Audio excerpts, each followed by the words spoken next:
Hello everyone and welcome to the .NET Core Podcast, an award-winning podcast where we reach into the core of the .NET technology stack and, with the help of the .NET community, present you with the information that you need in order to grok the many moving parts of one of the biggest cross-platform multi-application frameworks on the planet. I am your host, Jamie GaProgMan Taylor. It's that time of year again, time to get a little meta and talk about the show on the show. As it's now summer, I wanted to talk about why the show takes a break, what's coming up in the next season, and drop a little surprise on you all, so stick around to the very end of the episode for that. We're currently on a month-long hiatus from the show, and new episodes will start appearing in your feeds on September 8th, or September 6th if you're a patron of the show. Check the show notes for a link. Because of that, this episode will be a little shorter than most, but it still contains a lot of information that I think you'll find useful and interesting. So let's sit back, open up a terminal, type in .NET New Podcast, and let the show begin.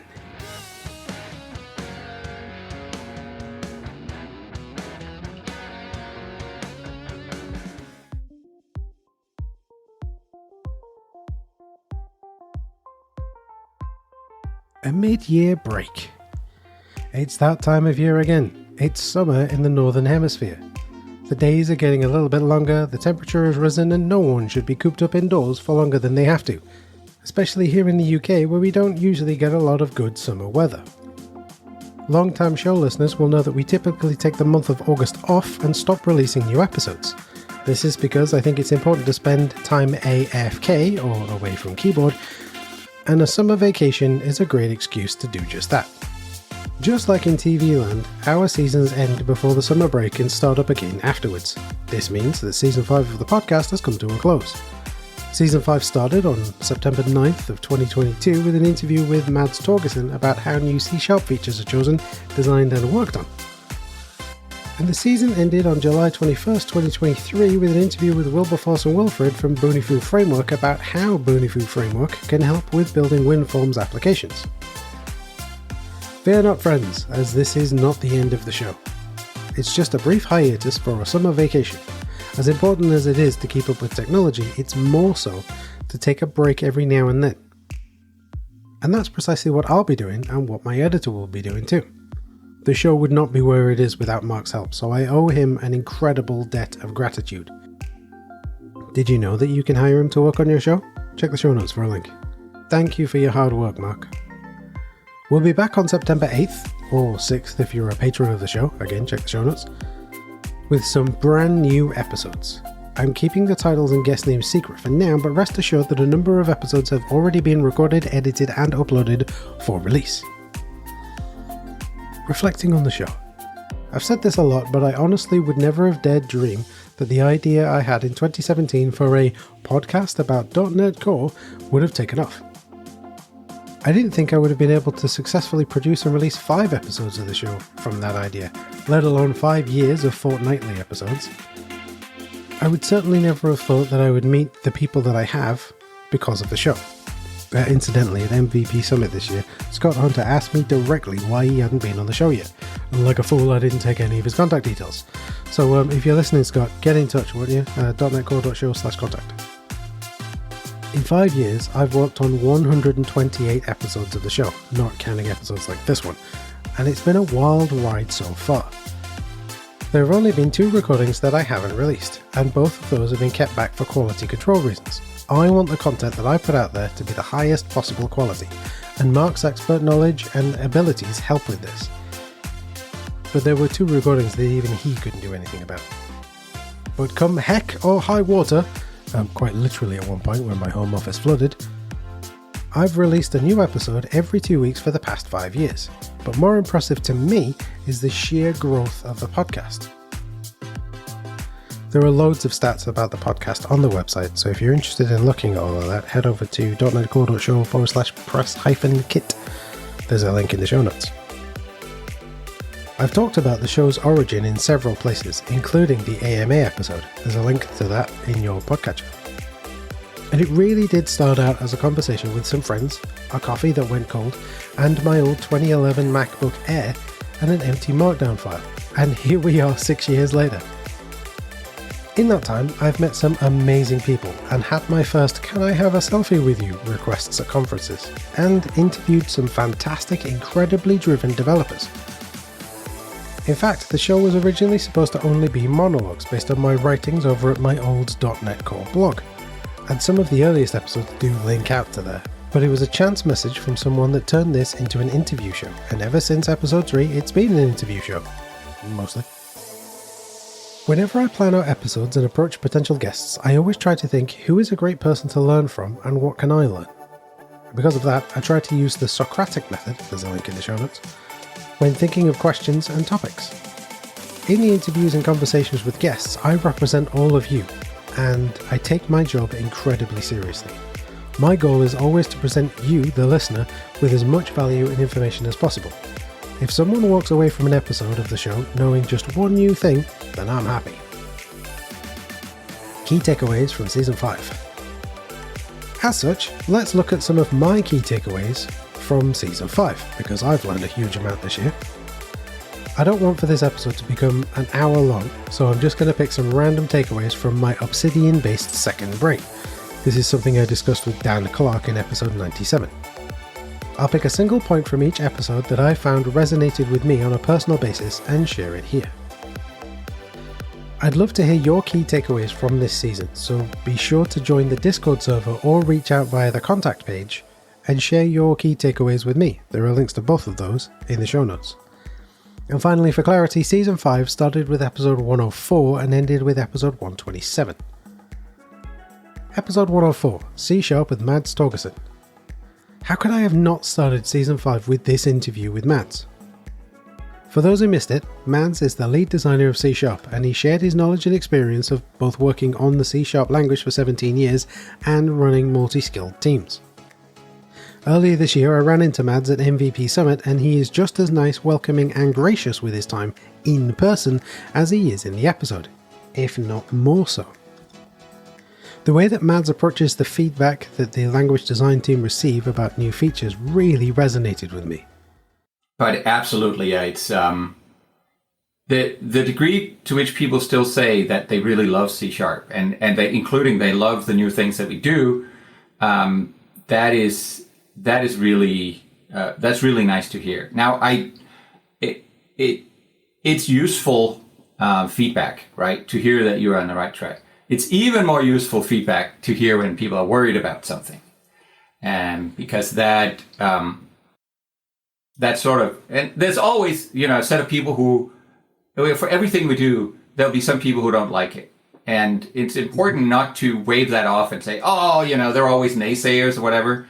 That's some of the most important signal we can get, because they're not wrong. They have their own experience, and in their experience, this isn't the right thing to do. What I like about this is not that Mads is saying that they dive deeply into any negative feedback that they receive, but more that he and the design team don't just dismiss it out of hand.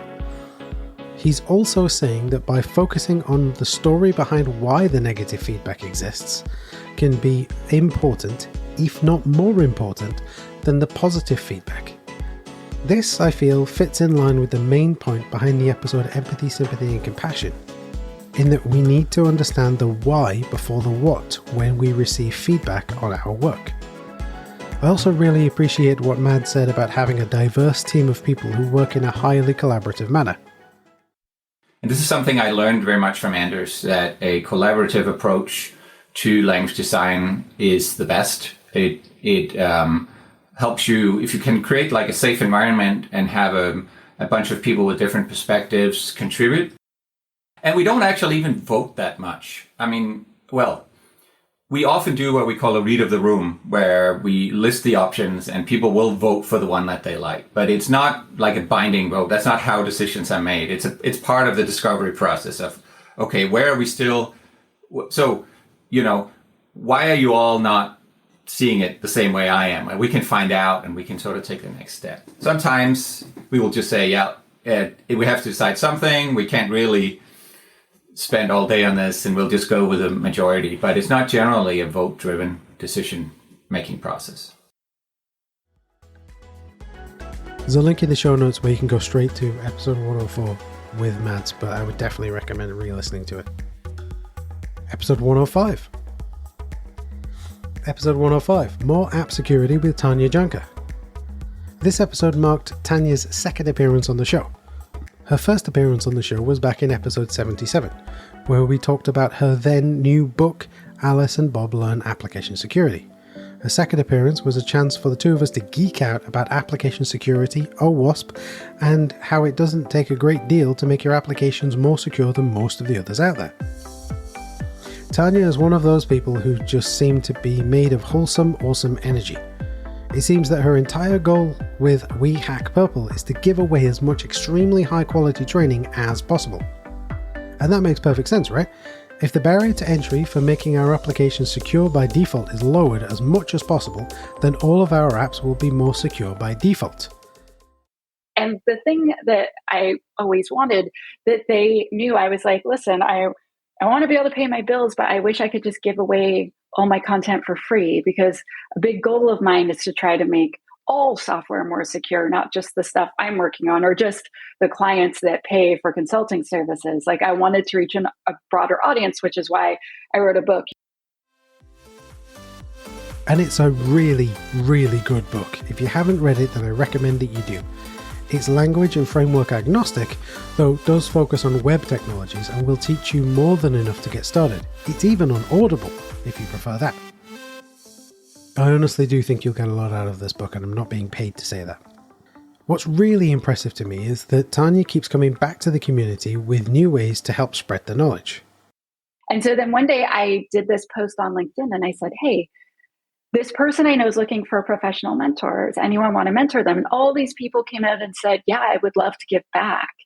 And then all these other people came and said, actually, I'm looking for a professional mentor too. And people started pairing off, and I had 900 comments on this LinkedIn post. And so then I figured out that, so I posted it on Twitter, and there's tons of people. And so I started a hashtag called just Mentoring Monday. And after around 1 or 2 years, it got so big that all these other areas were using it, and you couldn't find the cybersecurity or InfoSec one. So I took a vote of all my followers and all the other people helping to run Cyber Mentoring Monday, because it's not just me anymore. And basically we decided it would be hashtag Cyber Mentoring Monday every single Monday on Twitter. And you can find that weekly Twitter activity by searching for the hashtag Cyber Mentoring Monday, and there's a link in the show notes. There are a ton of people out there who just want to help, so go learn some cybersecurity things on Twitter. Again, episode 105 is available on the feed, but there's a link directly to it in the show notes. There's also a link to an episode that Tanya was on for tabs and spaces in the show notes, so definitely go check out that. Episode 114, Static with Dave Glick. Dave Glick is the lead developer of Static, a static site generator written in .NET. He's also a big supporter of the less is more approach, in that he really digs the Jamstack, that's JavaScript, APIs and markup. And he thinks that more websites should use this development technology. The Jamstack not only increases your website responsiveness, page times drop because the server isn't building a web page, it's serving a pre-built page, but it helps to reduce the attack surface and can also make your website super simple to deploy. After all, it's just HTML, CSS, JavaScript, and some static resources. Yeah, I mean, security is certainly one very good reason why people lean towards static websites. There are others. Performance is another good one. A lot of times because the resources and the content have been pre-generated, you can push it out to very low resource servers like edge servers or content delivery networks. And it can get to the users a little bit faster since there's no processing that needs to be done. But using the ideas behind the Jamstack can also lead you to think about the design of your app in different ways too. And even when you're using a Jamstack model that includes a server with an API, I personally find that splitting my site and my front end bits into this totally separate thing that I can generate beforehand, deploy to a CDN, mirror geographically, that separating that out from my API backend is a much, at least for me, is a much easier to reason about and more elegant architectural design anyway than having my UI layer and my front end layer mixed in the same app with my backend and my APIs. I find just thinking about things kind of gets clarified when I separate those two things out. And then when you're separating them out, at that point, you might as well look at static generation for the front end if you're in that model anyway. That's episode 114, Static with Dave Glick. There's a link in the show notes, or you can go back in the feed. Episode 15, How We Got Into Cybersecurity with Ashley Burke, Carla Raffeld, and Divya Mudgall. I cannot talk about Season 5 without talking about the time that Ashley Burke, Carla Raffeld, and Divya Mudgall agreed to talk with me about how they got into cybersecurity. I was, and still am, incredibly honoured to have hosted a roundtable discussion with them about their careers and expertise. Ashley, Carla, and Divya are experts in their field, and I was shocked at what they had to overcome to get to where they are today. They each gave me a separate key takeaway for this episode, and I'm grateful for that. Carla saying sometimes it's just a case of getting out of the way. Divya saying that it shouldn't be about male versus female, and that we should combine each other's skills and experience to create a greater team. And Ashley saying that gender bias can present itself in some of the most subtle ways, and that we should stop teaching those gender biases. Nothing I can say here will do that episode any justice, because there are so many nuggets of information in that one episode. If you do go back to just one episode from this season, please let it be this one. That's episode 115, How We Got Into Security. I'll put a link in the show notes. Episode 121, a .NET discussion with Isaac Levin. Isaac joined me to talk about our own personal histories with .NET, gatekeeping in development, and how prevalent and subtle it can be.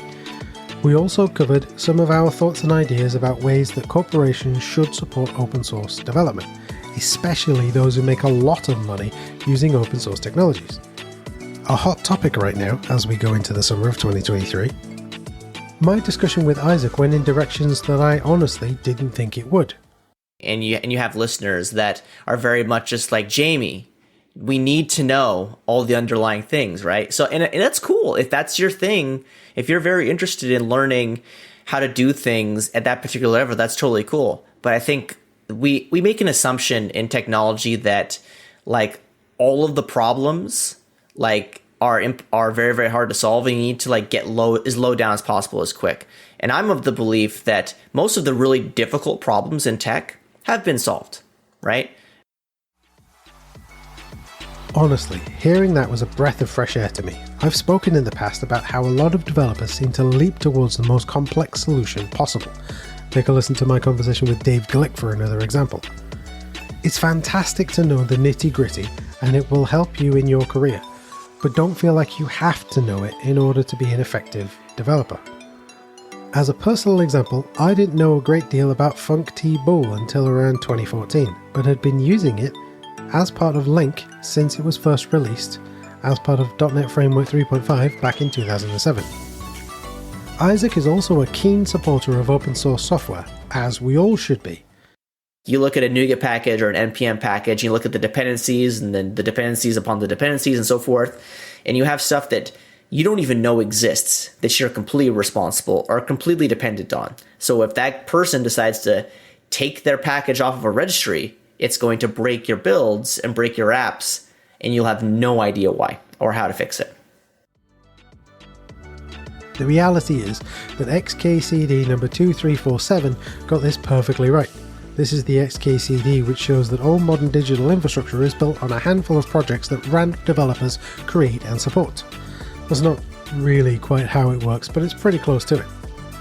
So if you or the company that you work for can support the open source software that your apps depend on, please ask them if they'd consider supporting those projects. We should support them in any way we can. And I know other companies, Microsoft does this, Sentry does this, most of the big companies do it. And I think it's really, really important that we continue to remind ourselves that we're all dependent on the work of people that are doing something as a hobby. That was episode 121, a .NET discussion with Isaac Lemon. All of those episodes are linked in the show notes, and they're all available on the feed. Season 6. In case you're worried, there is going to be a Season 6 of the show. In fact, I'm currently in the process of booking guests for the November to December timeframe as I write and record this, and episodes for September through to early November are already in the can, as they say. It's always good to have a backlog of completed episodes ready to release. So make sure to follow the show on your app of choice and head over to .NETCore.show/follow for ways to do that and watch for new episodes dropping very soon. I can't give you any hints about episode topics just yet, but I will say this. I've really enjoyed the conversations that I've had with Season 6's guests so far, and cannot wait for you to listen to what they have to say. In fact, I wrote this very sentence only minutes after recording an episode that is so information dense that it'll take 2 listens at the very least to get the minimum out of it. If you can't wait until Season 6 for more development podcast greatness, then can I recommend you give Tabs and Spaces a listen? We have a pair of episodes that will release during the summer break which will knock your socks off. And I really mean that. The content is that good. A wild rebrand appears. Ever since Microsoft dropped the core part of the name and moved to just .NET, I've been wondering whether the show should be rebranded or not.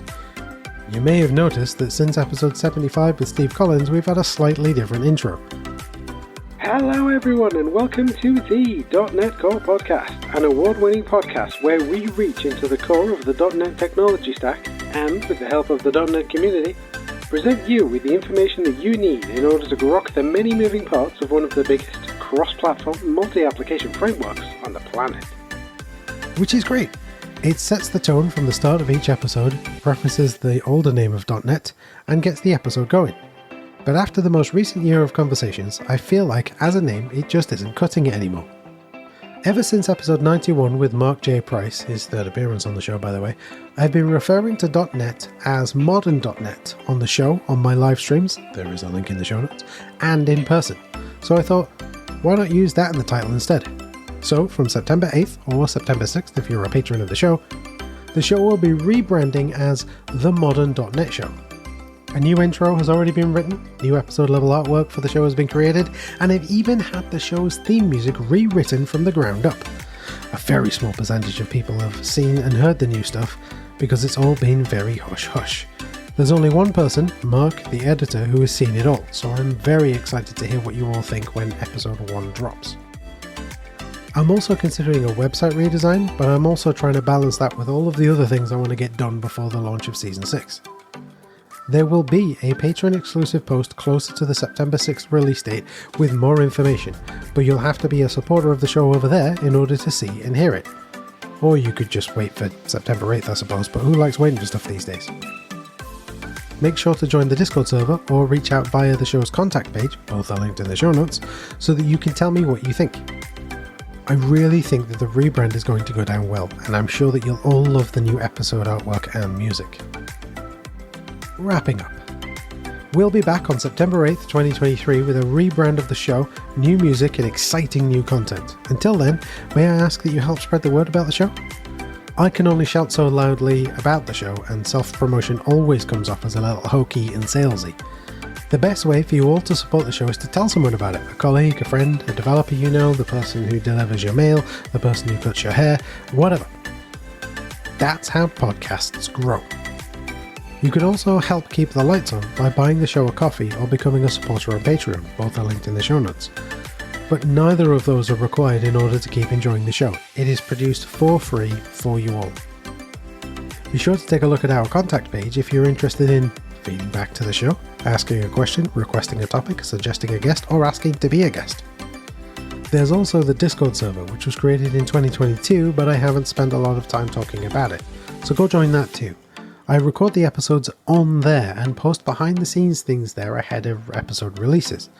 There's also a great community growing there with people sharing news, tips and tricks and even helping each other out with their projects. The show notes, as always, can be found at .netcore.show. Every URL listed in this episode will be linked there, and there will be a link in your podcatcher directly to it. And don't forget to spread the word. Leave us a rating or review on your podcatcher of choice. Head over to .netcore.show/subscribe for ways to do that, or reach out via our contact page and join our Discord server. And to come back next time for more .NET goodness. I will see you all again in September. Have a wonderful summer, everyone. See you later.